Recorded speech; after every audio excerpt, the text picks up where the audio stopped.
धीरज अपनी बीमार माँ और पत्नी सुमित्रा के साथ बेहद गरीबी में एक छोटी सी झोपड़ी में अपना जीवन बिता रहा था।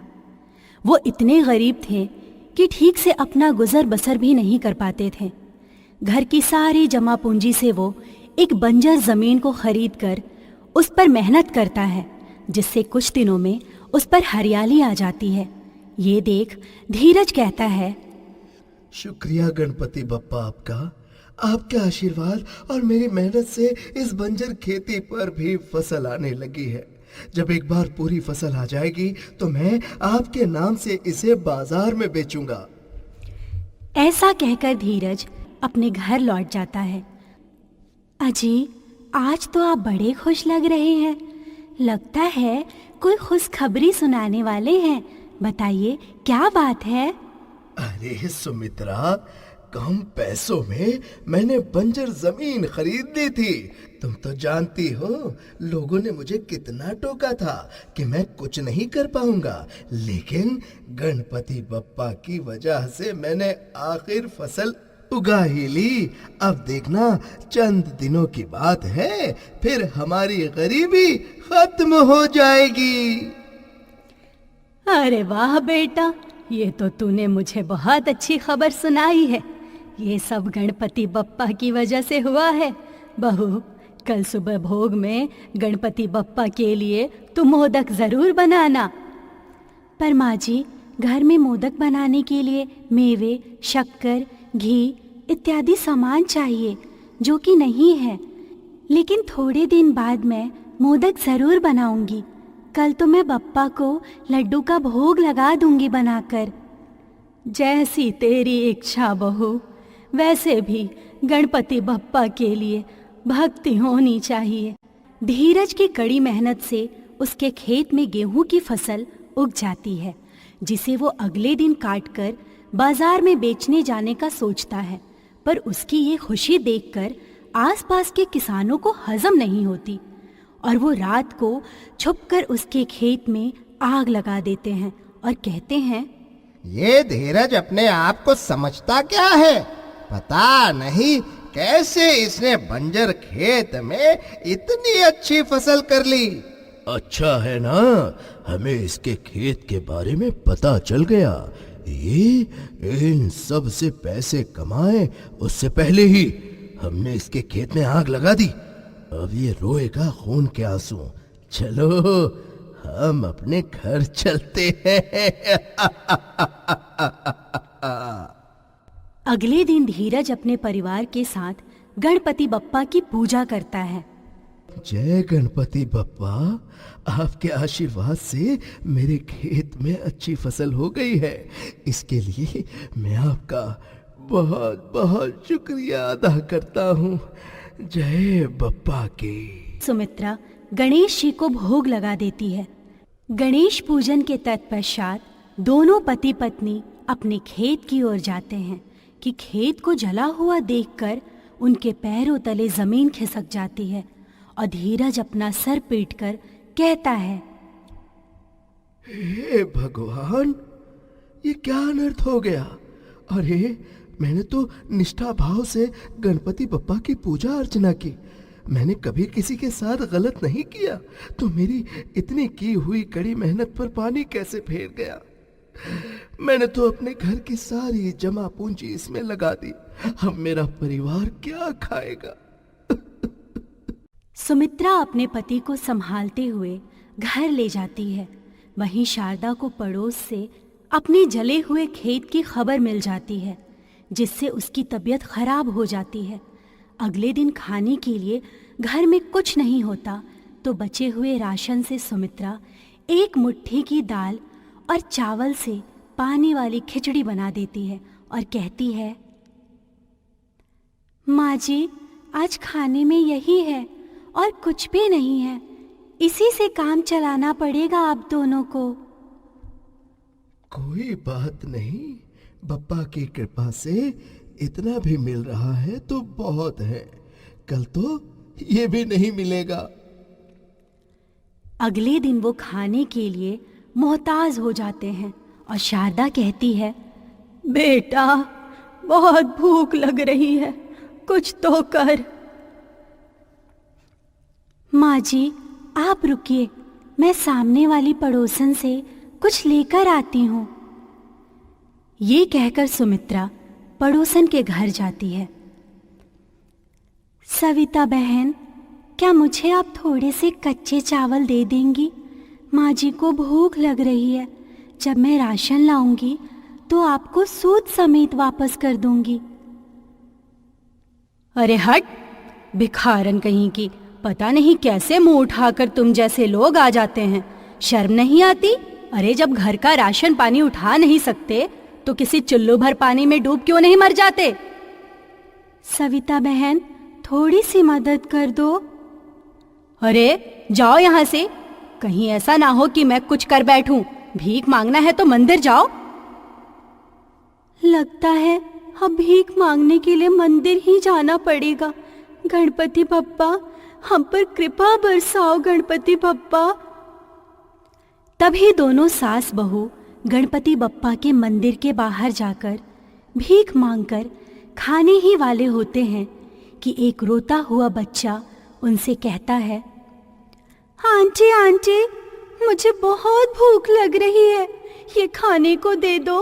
मैंने 2 दिन से कुछ नहीं खाया। अगर थोड़ी देर और भूखा रहा तो पता नहीं मेरा क्या होगा। अरे बहू, छोटा बच्चा तो मुझसे भी ज्यादा भूख से व्याकुल है। ऐसा कर बहू, इसे ये खाना दे दे। ये लो बच्चे, इसे खा लो। तुम्हारे माता पिता कहाँ हैं? वो यहाँ पर नहीं है, बहुत दूर रहते हैं। मैं अकेला हूँ यहाँ पर, रहने की कोई जगह नहीं है। क्या मैं आपके घर रह लूं? माँ जी, इस छोटे से बच्चे को हम कहाँ छोड़ेंगे? इसे अपने घर लेकर चलते हैं। हाँ बहू, ले चलो। गणपति बप्पा के पूजा का समय भी हो रहा है। ऐसा कहकर गरीब सास बहू उस बच्चे को अपने घर ले आती हैं, जहाँ वो श्रद्धा भाव से गणपति की पूजा करती हैं। वही बच्चे के रूप में गणपति उन्हें निहार रहे थे। तभी मेहनत मजदूरी करके धीरज किसी तरह से 50 के मोदक ले आता है, जो कि अगले दिन गणपति बप्पा के मंदिर में रख दिया जाता है। और धीरज कहता है, सुमित्रा, आज तुम्हारे लिए कल मैंने एक जगह मजदूरी करी ताकि गणेश जी को हम मोदक खिला पाएं। तुमने कहा था ना तुम्हें गणेश जी को मोदक खिलाने हैं, इसलिए मैं ले आया। अरे वाह, मोदक तो मुझे भी बहुत पसंद है। क्या मैं इसमें से एक खा सकता हूँ? नहीं, पहले गणेश जी की पूजा करने दो, फिर मैं तुम्हें खिला दूंगी। ऐसा कहकर सुमित्रा समेत पूरा परिवार गणेश जी की पूजा करने लगता है। जय गणेश जय गणेश, जय गणेश देवा। माता जाकी पार्वती, पिता महादेवा। एक दंत दयावंत, 4 भुजाधारी। माथे सिंदूर सोहे, मूस की सवारी। जय गणेश जय गणेश, जय गणेश देवा। माता जाकी पार्वती, पिता महादेवा। हे गणपति बप्पा, आप तो विघ्नहर्ता हैं। आप हमारे विघ्न को हर लीजिए। आप हम पर दया दृष्टि डालिए। हम बड़े परेशान हैं गणपति बप्पा। गणपति बप्पा, हमारे लाए मोदक को आप ग्रहण कीजिए। ठीक है, मैं कर लेता हूँ। वैसे मैं तुम्हारी श्रद्धा भक्ति से बहुत खुश हूँ। ऐसा कहकर वो बच्चा गणेश जी के सामने रखे सारे मोदक खा जाता है। ये देखकर शारदा गुस्सा होती है। अरे बच्चे, ये तुमने क्या किया? ये गणेश जी के मोदक थे, तुमने क्यों खाए? तुमने ही तो कहा था इतने प्यार से, इसलिए मैंने खा लिया। अभी भी नहीं समझे? ये कहते ही एक तेज रोशनी में गणेश जी बच्चे के रूप से अपने असली रूप में आ जाते हैं और सबको अपने दर्शन देते हैं। ये देखकर पूरा परिवार धन्य हो जाता है और उनके सामने हाथ जोड़ता है। गणपति बप्पा, आप प्रभु, मुझे माफ कर दीजिए। मैंने आपको ऐसे कहा, मुझे क्षमा कीजिए। मैं आपको पहचान नहीं पाई गणपति बप्पा।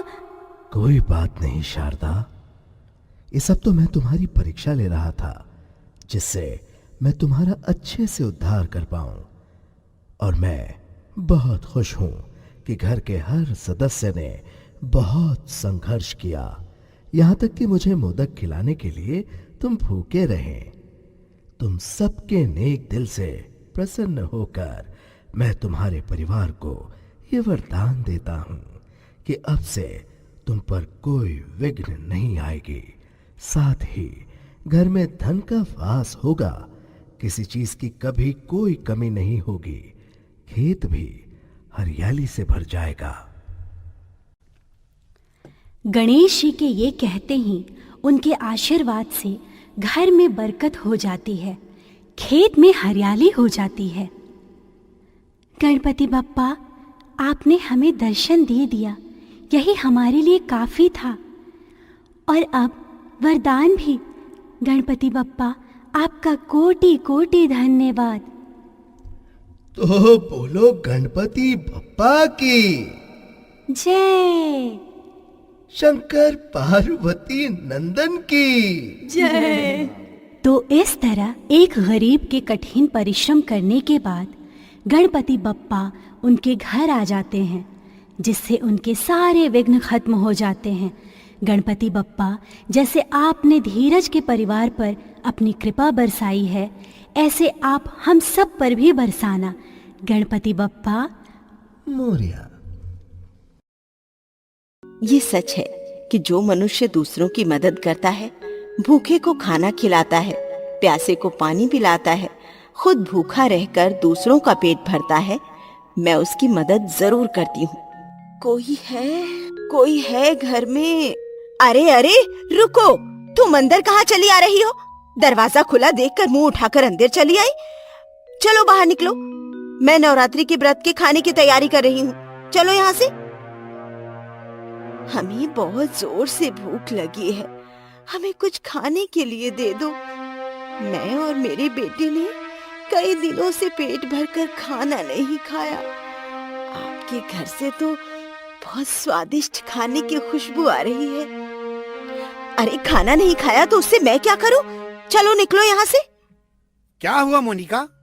जल्दी से आकर मुझे व्रत का खाना खिलाओ। अरे तुम तो जानती हो मुझे भूख बिल्कुल बर्दाश्त नहीं होती। हाँ मैं जानती हूँ, बस अभी आई। चलो निकलो यहाँ से। ऐसा कहकर उस औरत ने माँ दुर्गा और शेर को घर से निकालकर दरवाजा बंद कर दिया। माँ, इन्होंने तो दरवाजा बंद कर दिया। शेरू, इन्होंने घर का नहीं बल्कि अपनी किस्मत का दरवाजा बंद किया है। क्या मतलब? मतलब ये कि ये परीक्षा में फेल हो गई। आओ अब हम किसी और के घर चलते हैं। ये कहकर माँ दुर्गा शेरू को लेकर किसी और के घर में चली गई। सुनिए, मैंने और मेरे बेटे ने बहुत दिनों से पेट भरकर खाना नहीं खाया, कृपया हमें कुछ खाने के लिए दे दीजिए। आप तो इतने अमीर हैं, आपका तो इतना बड़ा घर है, आप हमें थोड़ा बहुत खाने को दे ही सकती है ना? रात के खाने का टाइम हो रहा है, ये भी कोई टाइम है भीख मांगने का? दिन देखा ना रात, चले आए भीख मांगने। मेरे पास तुम्हें देने के लिए कुछ नहीं है, चलो बाहर निकलो मेरे घर से। ऐसा कहकर उस औरत ने भी दरवाजा बंद कर दिया। शेरू, ये भी परीक्षा में फेल हो गई। वो तो ठीक है माँ, लेकिन ये लोग आपका ही त्योहार मना रहे हैं और आपको ही खाना देने से मना कर रहे हैं। अरे शेरू, अब इन्हें थोड़ी पता है कि मैं कौन हूँ। ये सब तो मुझे कोई गरीब भिखारन ही समझ रहे हैं और परीक्षा तो ऐसे ही ली जाती है। तुम चिंता मत करो, कोई तो होगा जो हमें इस रूप में भी पेट भरकर खाना खिलाएगा और मेरी इस परीक्षा में पास होगा। आओ अब हम किसी और घर चलते हैं। ऐसे ही माँ दुर्गा और उनका शेर कई घरों में गए, लेकिन किसी ने भी उन्हें कुछ खाने को नहीं दिया, बल्कि बुरा भला कहकर घर से निकाल दिया। आखिरकार वो एक छोटे से टूटे फूटे घर के बाहर पहुँचे। चलो इस घर में चलते हैं। लेकिन माँ, ये तो किसी गरीब का घर लगता है। भला ये हमें क्या देंगे? वो तो पता नहीं शेरू, लेकिन परीक्षा में बैठने का मौका तो सबको मिलना चाहिए। अब कौन उसमें पास होता है, कौन फेल, ये तो परीक्षा देने वाले पर निर्भर करता है। चलो देखते हैं इस घर में रहने वाले गरीब मेरी इस परीक्षा में पास होते हैं या फेल। लेकिन तू जिस घर में साफ सफाई का काम करती है वो तो बहुत अमीर है, और अगर वो तुझे कुछ दे ही रहे तो उनसे कुछ पैसे ही मांग लेती। इस जरा सी व्रत वाली खीर से हमारा क्या होगा?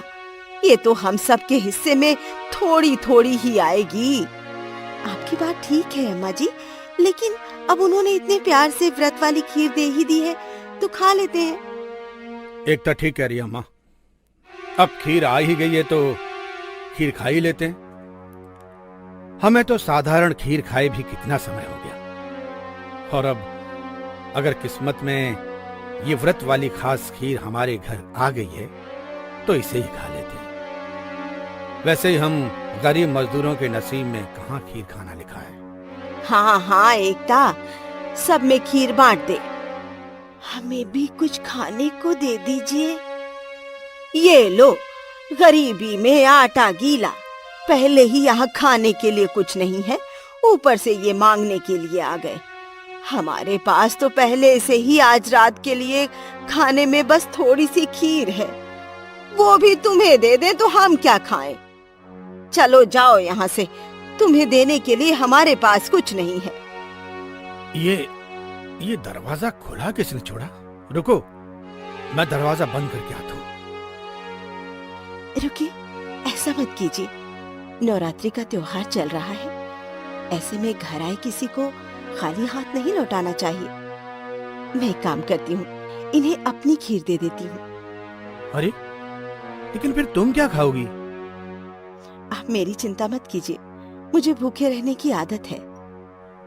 माँ, एक काम करो, आप अपनी सारी खीर मत दो। आप अपनी खीर में से थोड़ी सी खीर दे दो और थोड़ी सी खीर मेरे से ले लो। और थोड़ी सी खीर मेरे से ले लो माँ, ऐसे हम सब खीर खा सकेंगे। जैसी माँ वैसे ही बच्चे।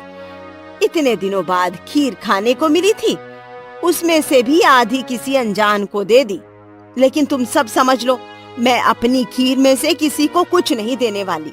एकता ने अपनी और बच्ची की कटोरियों में से थोड़ी थोड़ी खीर लेकर एक अलग कटोरी में डाली और गरीब भिखारी के रूप में आई दुर्गा माँ को दे दी। लीजिए, आप भी खीर खा लीजिए। लेकिन ये खीर तो मेरा बेटा शेरू ही खा लेगा, तो मैं क्या खाऊंगी? मेरे लिए भी थोड़ी खीर दे दीजिए। दादी अम्मा, आप भी अपनी खीर में से थोड़ी सी खीर दे दीजिए ना। हमने भी तो अपनी खीर में से आधी खीर उनको दी है, आप भी दे दो ना प्लीज। क्या मुसीबत है, अब ना दो तो सबके सामने बुरे बनो, और दे दो तो भूखे रहो। ठीक है, ले लो। वैसे भी व्रत वाली खीर से हम गरीबों को क्या मतलब? हम गरीबों का तो रोज ही व्रत होता है। आज भी रोज की तरह आधा पेट भरकर सो जाएंगे और क्या। ये लो एकता, मेरी कटोरी में से आधी खीर ले लो। इस तरह सभी ने अपने हिस्से की आधी खीर गरीब भिखारी के रूप में आई माँ दुर्गा और उनके बेटे के रूप में आए शेरू को दे दी। दुर्गा माँ और उनके शेर ने खीर बहुत मजे से खाई। खीर खाकर शेर ने मन ही मन माँ दुर्गा से कहा, माँ, लगता है ये लोग आपकी परीक्षा में पास हो गए। हाँ शेरू, ये गरीब परिवार मेरी परीक्षा में बहुत अच्छे से पास हुआ है। तो अब समय है इनके इनाम का। माँ दुर्गा ने अपना हाथ हिलाया, हाथ से एक रोशनी निकली और गरीब परिवार के सभी सदस्यों की खीर वाली कटोरी में जा गिरी। अब आप लोग भी खीर खा लीजिए। फिर जैसे ही उन लोगों ने खीर खाई, वो लोग हैरान रह गए। कटोरी में रखी उनकी खीर खत्म ही नहीं हो रही थी। जैसे वो खीर खाते जा रहे थे, माँ दुर्गा के चमत्कार से कटोरी में और खीर आए जा रही थी। इस तरह उनका पेट पूरी तरह भर गया, लेकिन कटोरी में खीर खत्म नहीं हुई। अरे, ये क्या चमत्कार है! मेरा पेट तो पूरी तरह भर गया, लेकिन इस कटोरी में से तो खीर खत्म ही नहीं हो रही। देखने में तो ये खीर थोड़ी सी लग रही थी, लेकिन ये तो खत्म होने का नाम ही नहीं ले रही। हाँ माँ, हमारी कटोरी भी अब तक वैसे की वैसी भरी हुई है। हाँ, मेरी भी। और मेरी भी। ये सब क्या चमत्कार है? चमत्कार ही है अम्मा जी। आप सब अपने हिस्से की आधी खीर हमें देकर खुद भूखा सोने के लिए तैयार हो गए, लेकिन मैं आपको भूखा कैसे सोने दे सकती हूँ? आखिरकार मैं भी एक माँ हूँ। आप कौन हैं? कृपया हमें अपने असली रूप के दर्शन दीजिए। अम्मा के ऐसा कहने पर माँ दुर्गा और उनका शेर अपने असली रूप में आ गए। ये सच है कि जो मनुष्य दूसरों की मदद करता है, भूखे को खाना खिलाता है, प्यासे को पानी पिलाता है, खुद भूखा रहकर दूसरों का पेट भरता है, मैं उसकी मदद जरूर करती हूँ। मैं धरती लोक पर अपने भक्तों की परीक्षा लेने आई थी और आप सभी उस परीक्षा में पास हुए। इसलिए आपके इनाम के रूप में मैं आपको कुछ देना चाहती हूँ। ऐसा कहकर माँ दुर्गा ने अपने चमत्कार से उनके छोटे से घर को एक आलीशान बंगले में बदल दिया और उन्हें बहुत सारी धन दौलत भी दे दी। इस तरह माँ दुर्गा ने नवरात्रि के त्योहार पर परीक्षा में पास हुए एकता और उसके परिवार की गरीबी को खत्म कर उन्हें बहुत अमीर, धनवान और खुशहाल बना दिया।